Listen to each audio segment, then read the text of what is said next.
All right, dealing with dot products, dealing with finding measures of angles. Hopefully you got everything done in class. Hopefully you check solutions. Questions you have about dot products and find the measure of the angles, or the angles formed by them.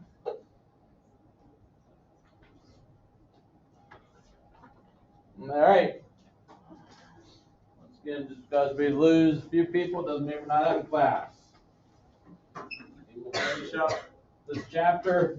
We have two things to cover here. Both of them revert back to the idea of polar coordinates. Tomorrow, what we'll do is we'll venture into the world of polar coordinates and also the Barney world. Today, I promise you, and I'm sorry that we're not venturing into the Barney world today. I am so sorry. Tomorrow, we will do that. I promise you.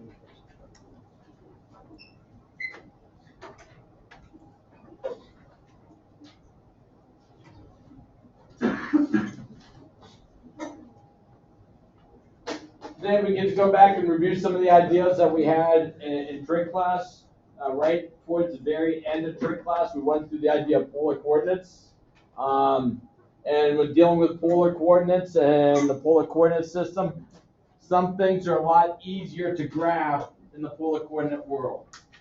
Okay? When you start getting into a lot of curvature, polar coordinates is a lot easier to be able to get your graphs down than in a linear XY coordinate system. Polars are a lot easier, and the old school imagery on computer programming. If you would go back 20 years and look at the optics of people that were drawn on computer games, you will see they're not quite as realistic as they are now. And that's because we've advanced technology and programming a little bit more. But what they utilized a lot more was the polar coordinate system to be able to do their graphics on the computers, and they're a little bit more archaic. But everything was programmed through the polar coordinate system. Once again, we're talking about Spidey's web here. That shooting Spidey's web here. This is a polar graph. We have a polar graph here. On this polar graph, we have an angle of rotation. Our angle of rotation follows our actual thetas. So each one of these are theta axes, or I'm sorry, just theta values, where we have an amount of rotation, where each one of these lines that we go along is going to measure out, if we go all the way around the circle, 360 degrees. So these are incremented out by 15s. So we have 30 here, we have 60 here, we have 90 degrees here, 120 degrees here, 150 here, 180 degrees here, 210, 240, 270, 300, and 330 degrees, and this would take us back to 360 degrees. And once again, we could space these out. These are spaced out by 15s. So we could go, if we wanted to, every 15.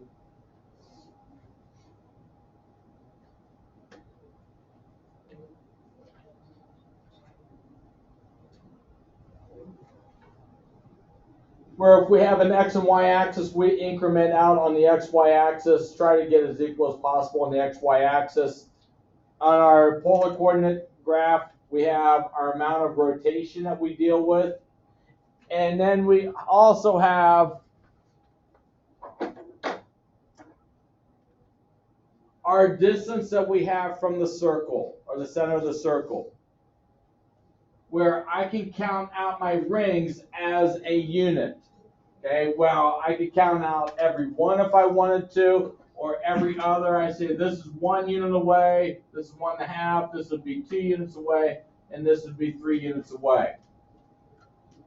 Once again, if my graph needs, if I'm graphing a polar coordinate system and I need bigger numbers than 3, I can go 1, 2, 3, 4, 5, and 6.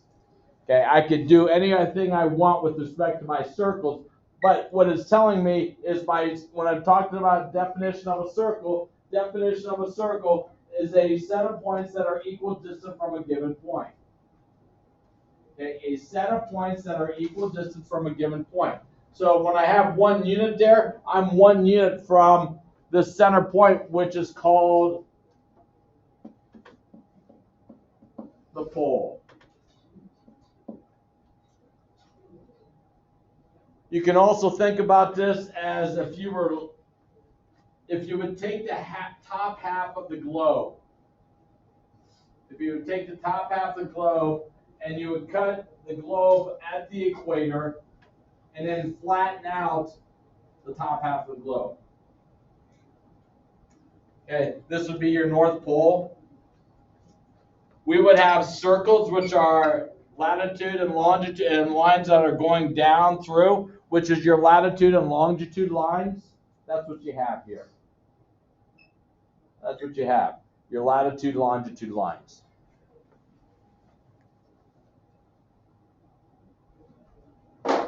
We have theta, which is your amount of rotation. You have an R value, which is a distance from your pole.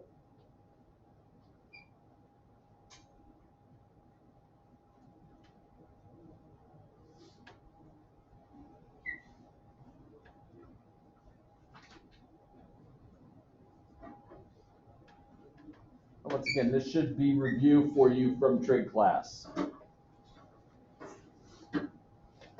And then with this, we have an ordered pair. The ordered pair is going to be R and theta. The R value comes first, the theta value comes second.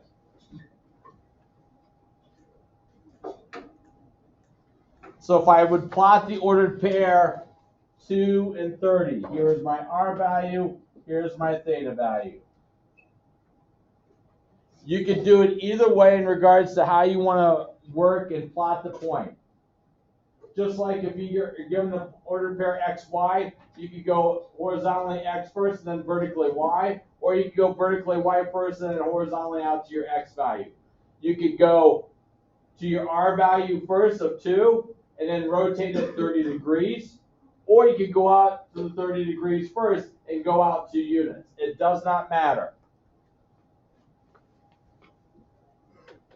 So I could go to 2 here on my R axis and rotate up to 30 degrees. Or I could go to my 30-degree line here and go out 1, 2 units. Either way gets you the same point.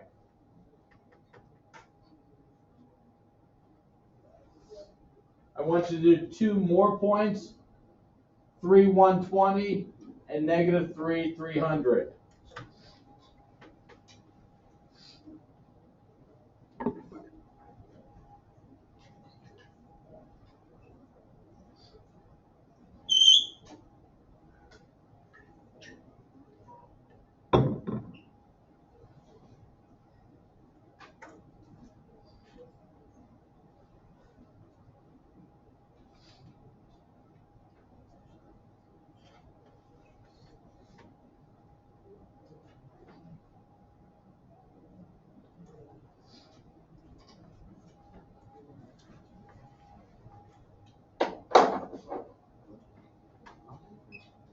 The 3 120 is the easier of the 2. I can go to my 120th line and go out 3 units, or I can go out 3 and rotate over to the 120. But the question is, how do I deal with the -3 and 300? Well, it tells me if I go to the 300 line, if I would come out to this point right here, this would be 3 and 300. This would be 3, 300. Out the 300 line, I'm going to go to 3 units out, 3 units from my pole. But the question is, what happens when this turns into a -3 and 300? Well, we have to go back to what is the true meaning. We say it's a -3, but really in mathematics, by definition, they say -3 really should be stated as the opposite of 3. The opposite of 3. So if I would go 3 units out, I would have 3. I want to do the opposite to that 3 units out. So rather than moving 3 units out my 300 line, I want to go the opposite to that. So rather than going 3 units out my 300 line, I have to go -3 units out my 300 line. So rather than going downwards along 300, I have to go upwards towards what? 120. So I'm going to go upwards, the opposite of 300, and this is going to be the same as -3 and 300. So this is a dual point up here, -3 and 300, or +3 and 120. When you deal with a negative, you just go in the opposite direction.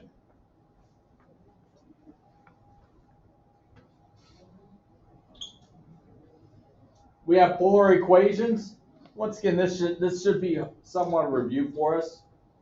We have polar coordinate equations that we want to look to graph.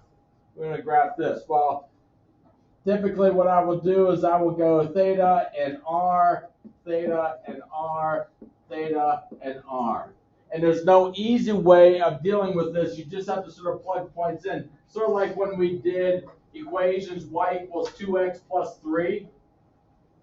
And we had the equation y equals 2x plus 3 initially. We did an x and y value. We want 1, 0, 1, and 2. We plugged in 0 for x. We plugged in 1 for x. And we plugged in 2 for x. We got y values. And then we came up with the ordered pairs. But then we eventually learned in algebra class that if I have y equals 2x plus 3, we had a y-intercept of 3 and we had a slope of 2. And I can put my y-intercept of 3 and then add a slope of 2 and get my graph down. Well, when you're in the polar coordinate world, it's not that easy. Okay, we don't have a shortcut way of dealing with this. You have to go back to the archaic, plug in values of x and solve for y. Well, we're going to plug in values of theta and solve for r. So in your calculator,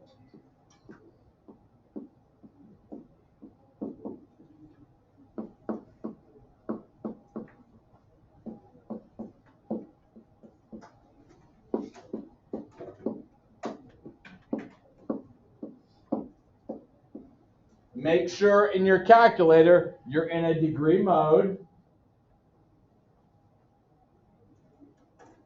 Make sure you're in a calculator in your degree mode. You're basically just going to have to sub in the values and solve for our value. So you're going to have to sub in the value, let's see, 1 plus 2 cosine of 0, 1 plus 2 cosine of 30, 1 plus 2 cosine of 60. If you put yourself in a degree mode, if you remember back to things that we have talked about in the past, you could also do table values, or you can actually do values, but you need to make sure your domain stretches all the way out to 360 degrees. So sometimes it's just a little bit easier to just plug the values in and solve. Once you find all your R values, you can create an ordered pair, R theta. And then with the graph up above, I want you to go ahead and graph all those ordered pairs. But do not connect the dots yet.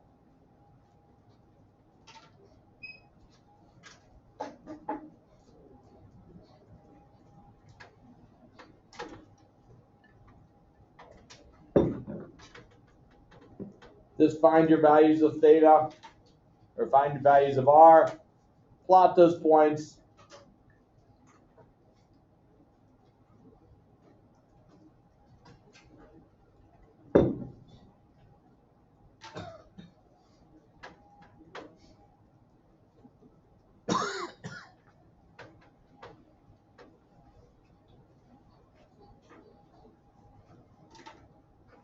again, you would be able to table this, but you have to set up your table, start at 0 and have a delta table value of 30. And then it would go out 30, 60, 90, 120, 150, 180, and you get your Y values there. And it's okay that you're an X and Y. You would have to type into your equation X equal or Y equals 1 plus 2 cosine of X. Well, what you're saying is your X value is going to be a theta value.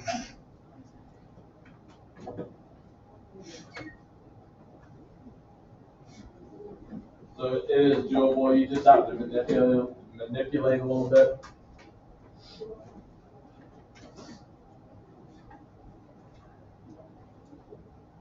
Once again, once you find your Y values or your R values, plot all your points.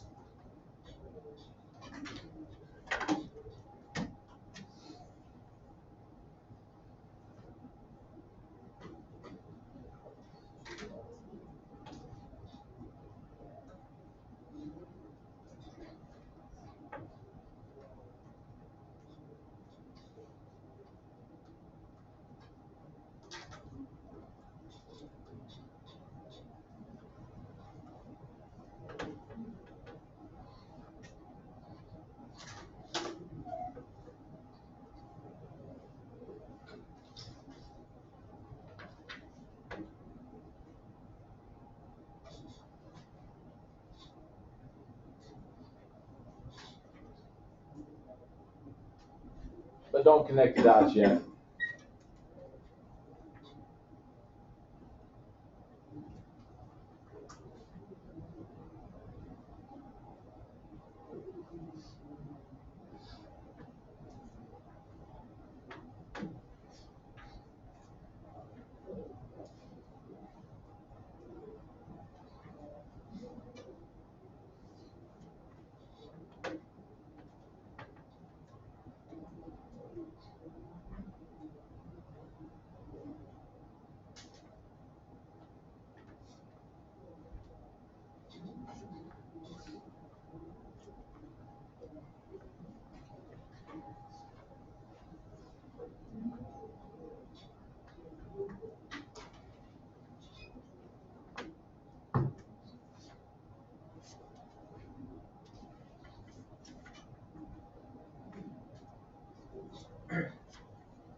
Okay, if we go down to R values, Jacob, what do you have with your R values?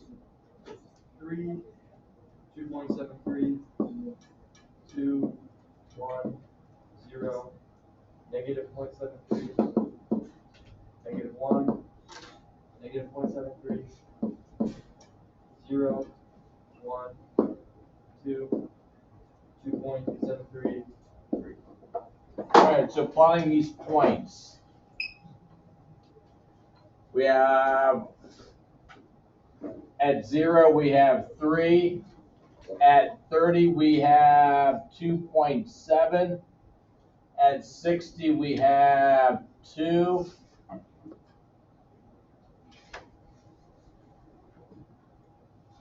At 90, we have 1. At 120, we have 0.7. 120, we have 0. At 150, we are at negative 0.73. At 180, we are at negative 1. We have to go back to negative. At 210, we're at negative 0.73. Then we go back to 0. At 240, at 270, we are at 1. At 300, we are at 2. At 330, we are at 2.7. And 360, we should be back to where we started. Now, this is not a straight line graph, so it's not like we have to get our straight edge out and connect the points from point to point. This is a curved graph. Now, how do we connect the dots? Is we go in degree numerical order. So we go from 0 to 30 to 60 to 90 to 120 and so on. So we will start here, and this will be a curve up to 90. Okay, we curve that and we continue the curve. We don't do a straight line down. We continue the curve to the 120 or to the pole, and then we loop around to here. And then we continue our loop. Once again, you should try to get as curved as possible.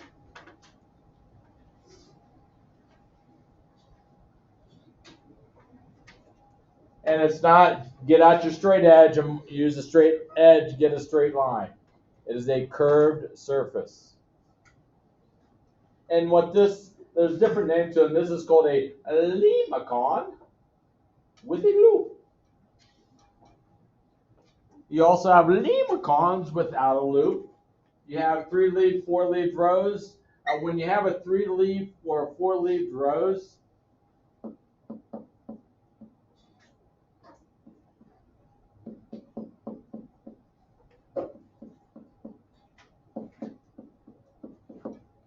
when you have a 3-leaf or 4-leaf rows, your degree measures that you're going to have to go up through with the 3-leaf and 4-leaf rows is you're going to have to go theta r, but you're going to have to go out every 15.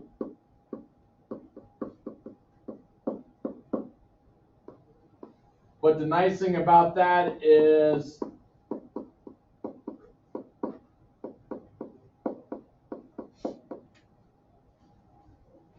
you'll still only have to do the same number of points, but you can stop at your 180.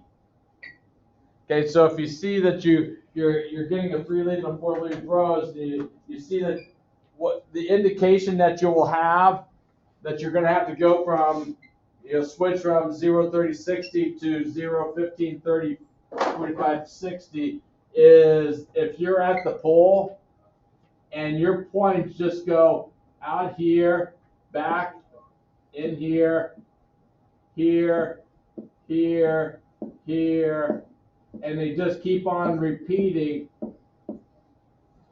that tells you you're going to have a 3-leaf rows. And to get these intermediate values in here, you're going to have to go with your 15 to get your intermediate values here.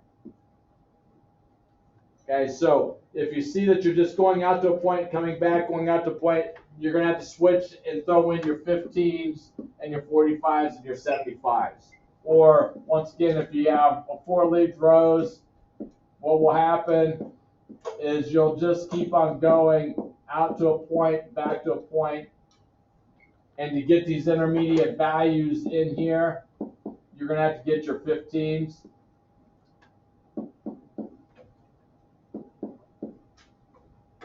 So that's your indication that you have a 3-leaf rose or a 4-leaf rose.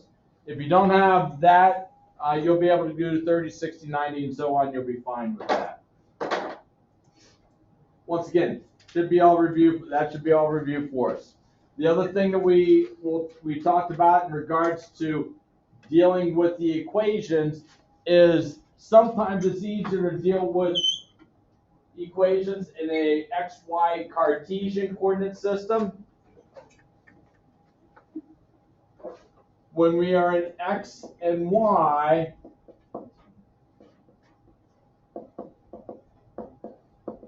this is a Cartesian coordinate system. When you are in R and theta, this is polar coordinates. The equation that we just did on the front side here in a polar coordinate system is a pretty easy equation to work with. I can plug in theta, solve for r. But if I would convert this into a Cartesian coordinate system, let's see.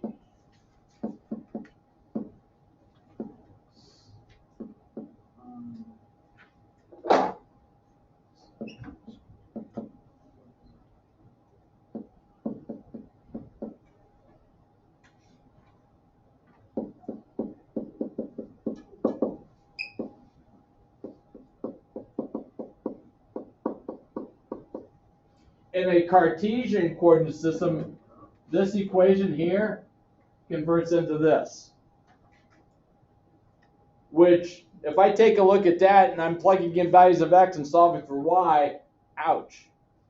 Okay? If I look at this, I'm plugging in values of theta and solving for r, that's a little bit easier to digest as I go through the problems. So some equations are a lot easier to work with, especially the curved ones, a little bit easier to deal with in a polar than it is in the Cartesian world. So what we need to be able to do is we need to be able to convert Cartesians into a polar or polar into Cartesians. Well, what we have here is I put an x and a y axis on a polar coordinate system. And in the x and y axis, or r and theta axis, it does not matter if I would take a point. Well, with this point, I can say I moved out x units and then moved vertically y. So I can say this is an ordered pair x and y.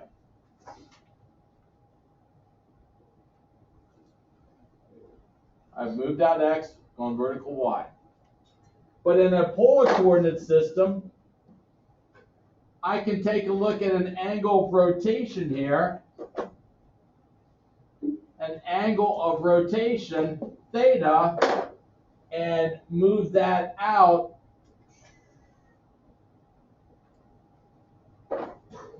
r units. And call this the ordered pair r theta.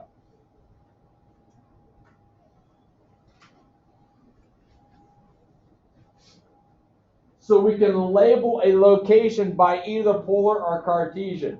Well, what we have just developed by doing both of our methods is we have created a nice little handy dandy right triangle. And we all know when we have a handy dandy right triangle,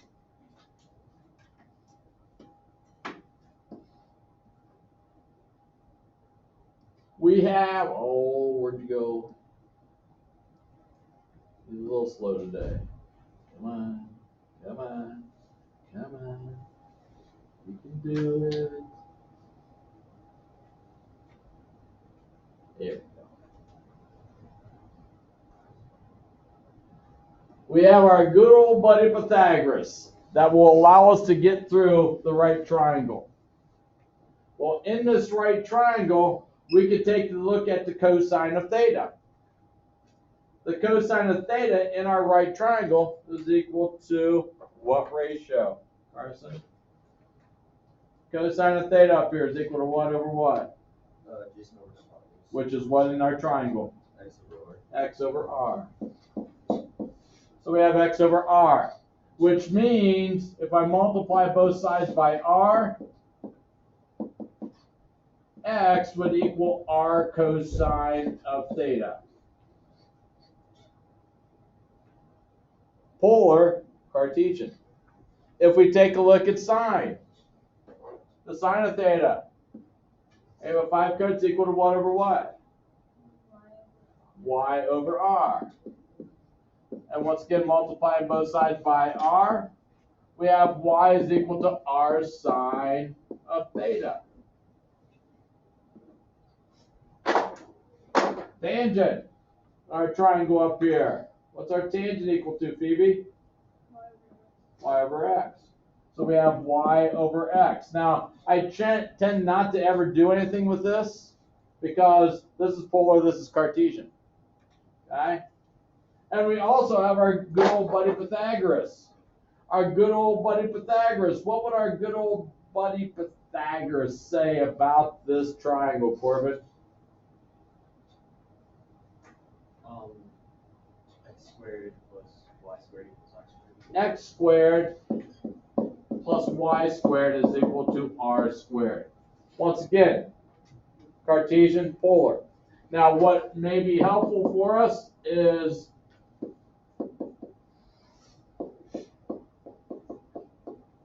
sometimes we may have to resort to putting a radical into our problem. So I could take the square root of both sides, so r is equal to x squared plus y, square root of x squared plus y squared. So if we take a look at r is equal to 6 sine of theta. It's in a polar coordinate system. I want to change this into a Cartesian coordinate system. Okay, it's in polar. I want to change it to Cartesian.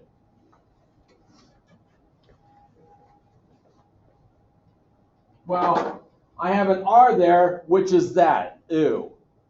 Okay, radicals don't like. If I don't have to put it in there, I'm not going to put it in there. But I have sine of theta, which is equal to y over r. So we can rewrite this as r is equal to 6 times y over r, which takes out the sine of theta, but it brings an r in.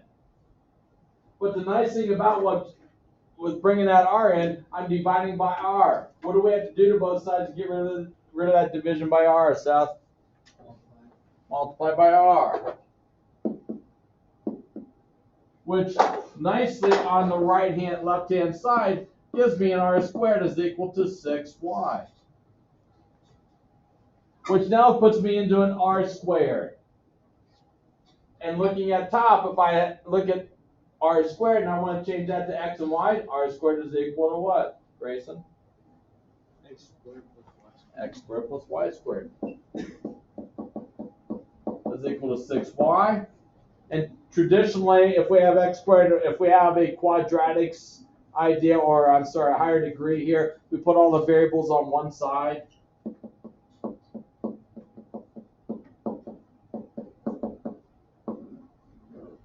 Put all the variables on one side instead of equal to the constant. So x squared plus y squared minus 6y is equal to 0.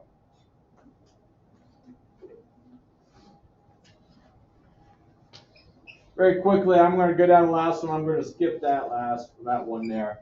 I want to change to polar coordinate system. I have an ordered pair.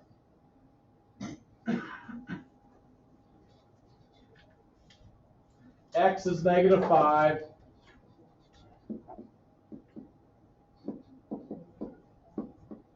And y is 12. So I have this ordered pair. and I want to change this XY ordered pair into R and theta. Well, when I'm dealing with R and theta, I want to know what my angle of rotation is, theta, and I want to know my distance R.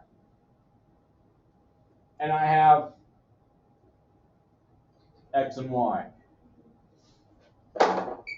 Well, what I would suggest that you do is let's complete the triangle.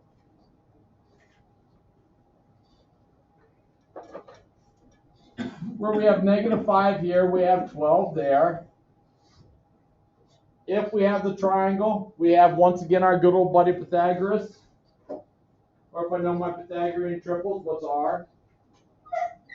I have 5, 12, 13. So my R value, or if I want -5 squared plus 12 squared is equal to R squared, we will come down to R is equal to 13. Now what I suggest that you do is, we know the tangent of theta is equal to y over x. But what I would suggest you do is throw an alpha in there. Because with that negative sign, you're going to get a little bit confused. Okay? So with the negative sign, let's look at the tangent of alpha is equal to just 12 over 5. Don't worry about the negative sign in there. And we can take the inverse tangent of 12/5.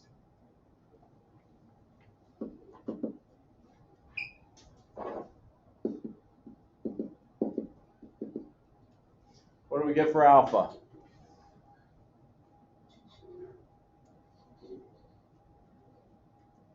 Anybody? 67.3. Which, this is 67.3. What do we have to do for theta? Subtract from 180. So we get 120, 113, 112.7. So we have 13 and 112.7 degrees.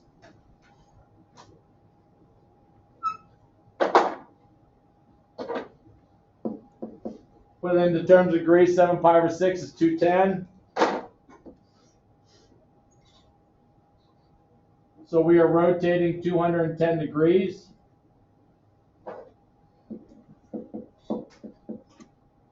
We have unit of 8 out there.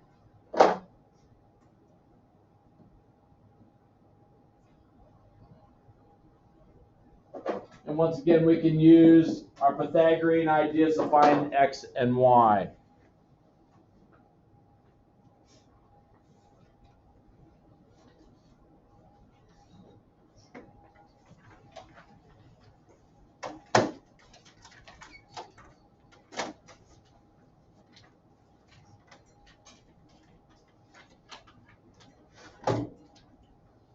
Once again, quite a bit of this should be reviewed for us. The conversions of the points is a little bit newer to us. We didn't get to that level in trig class. But once again, drawing a picture helps you out immensely. Taking care of what needs to get done.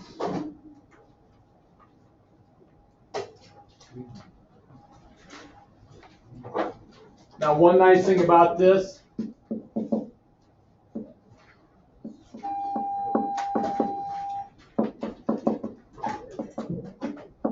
you can use your angle 210 to be able to get your values, and your negatives and positives will come out for you.